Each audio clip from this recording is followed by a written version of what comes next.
लो भाई, आ गया दिनेश पेप्सी पानी पूरी वाला।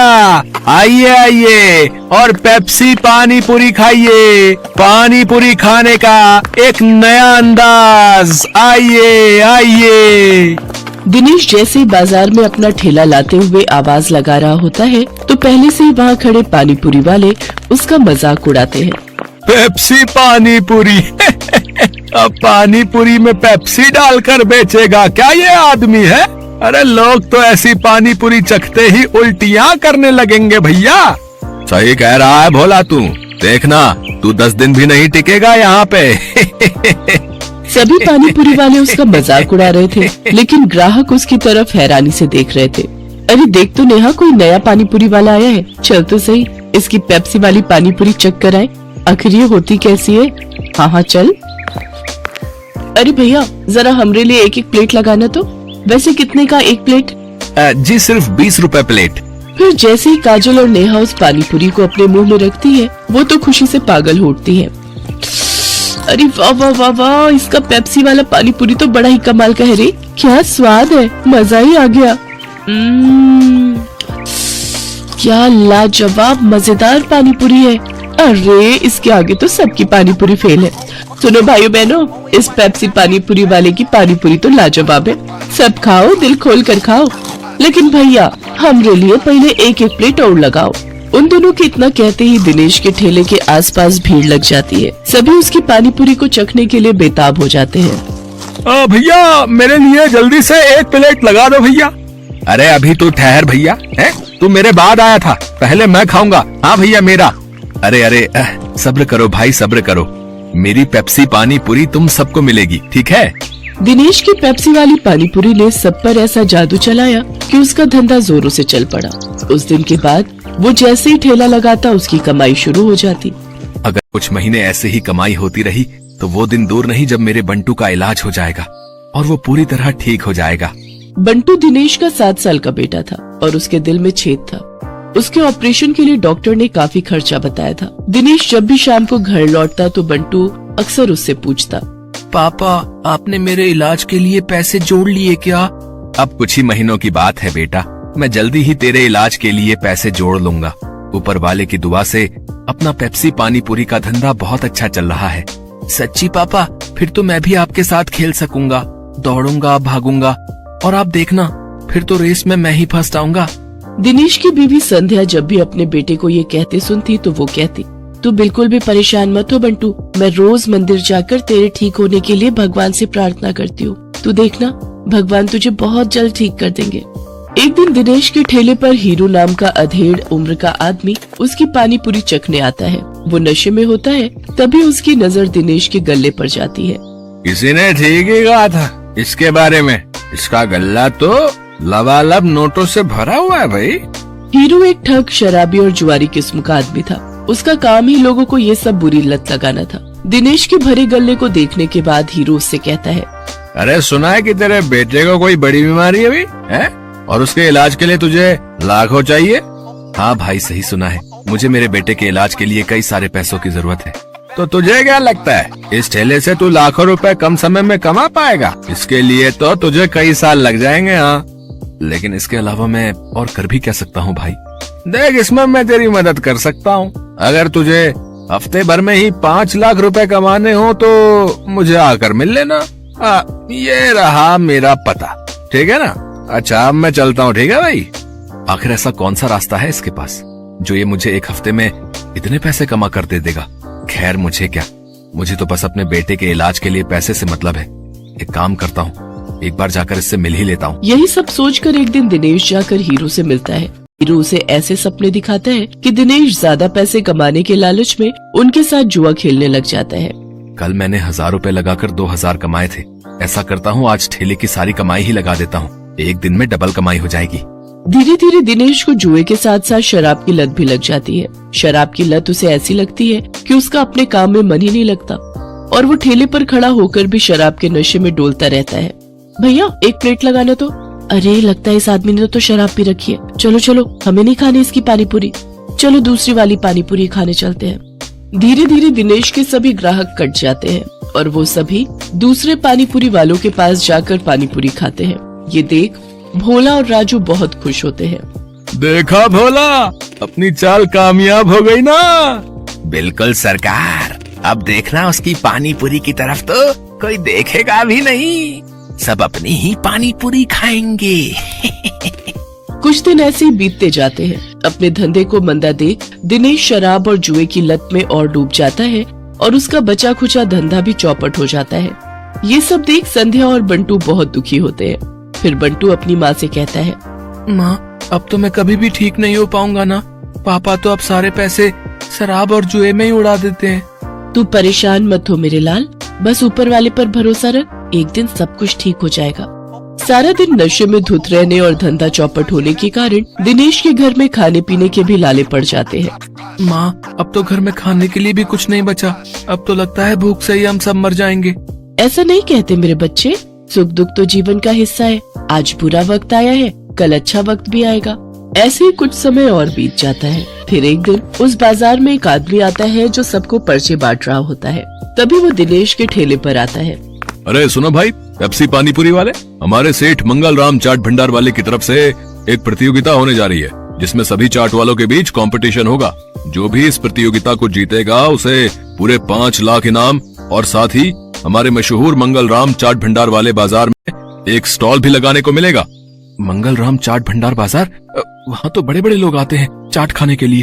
अरे तभी तो कह रहा हूँ, अगर जीत गए तो रोज की अच्छी खासी कमाई होगी और 5 लाख मिलेंगे वो अलग। मंगल राम चाट भंडार कोई ऐसी वैसी जगह नहीं थी, बल्कि शहर का फेमस चाट बाजार था, जहाँ शहर के बड़े बड़े लोग चाट खाने आते थे और कई टूरिस्ट भी वहाँ आते थे।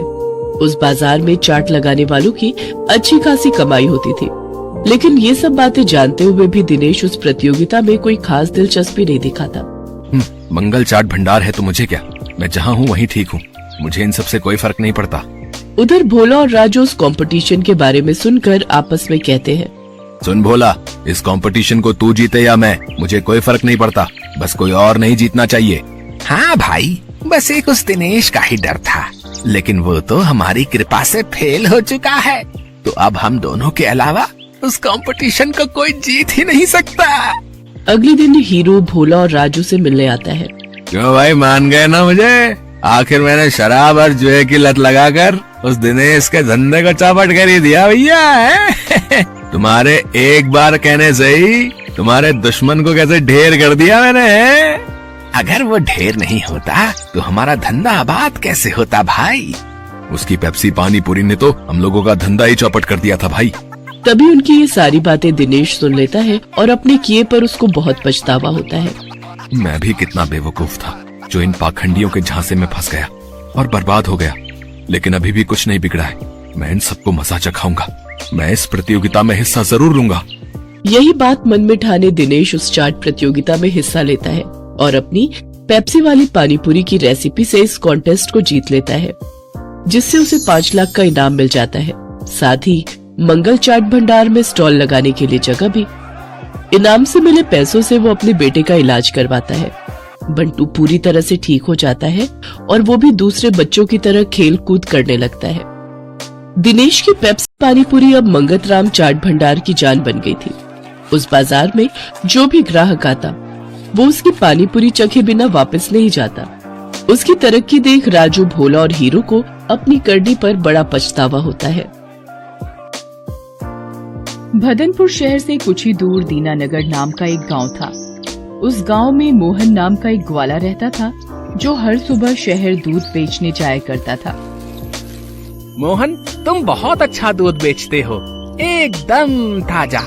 जहाँ शहर में तो सब माल नकली है, दूध में पाउडर मिलाते हैं, एक तुम ही हो जो शुद्ध दूध देते हो मोहन। जी साहब, मैं तो एक छोटा सा ग्वाला हूँ और ईमानदारी का ही व्यापार करता हूँ, उसी का खाता हूँ। भदनपुर में केवल एक ही डेयरी थी, बजरंग डेयरी, लेकिन वह मिलावटी और अशुद्ध दूध देता था। मगर कोई और चारा ना होने के कारण लोगों को उसी का दूध, दही, पनीर व अन्य दूध से बने सामान खरीदना पड़ता। अरे बजरंग भैया, जरा 1 किलो दूध तो देना। बजरंग ने एक पैकेट निकालकर औरत को थमा दिया। अरे इसका वजन तो करो, और कल का दूध तो उबालते ही आधा हो गया था।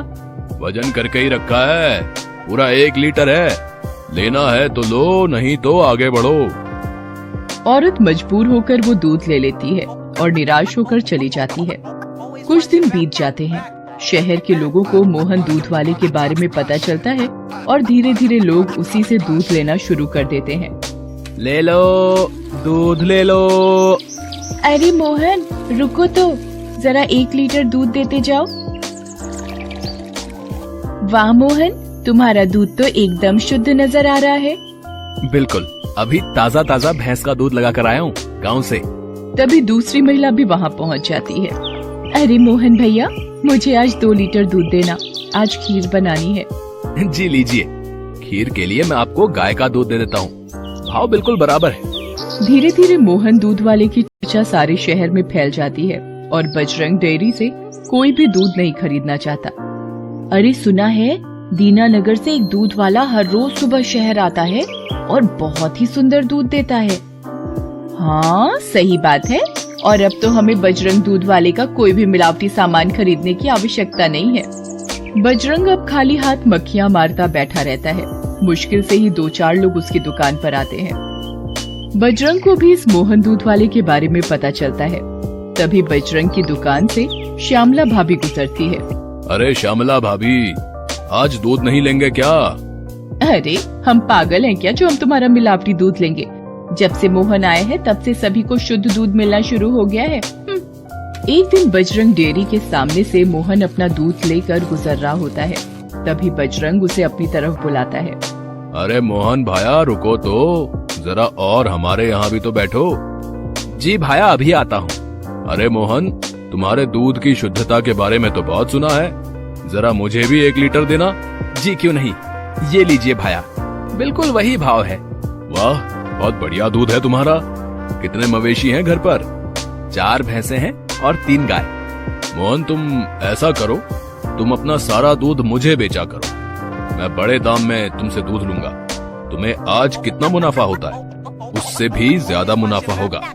अरे नहीं भाया, लोगों का भरोसा अब मैं नहीं तोड़ सकता। अच्छा, अब मैं चलता हूँ, राम राम। बजरंग दांत पीसकर रह जाता है। उसने मोहन को बहलाने की अपनी तरफ से पूरी कोशिश की, लेकिन सफल न हो सका।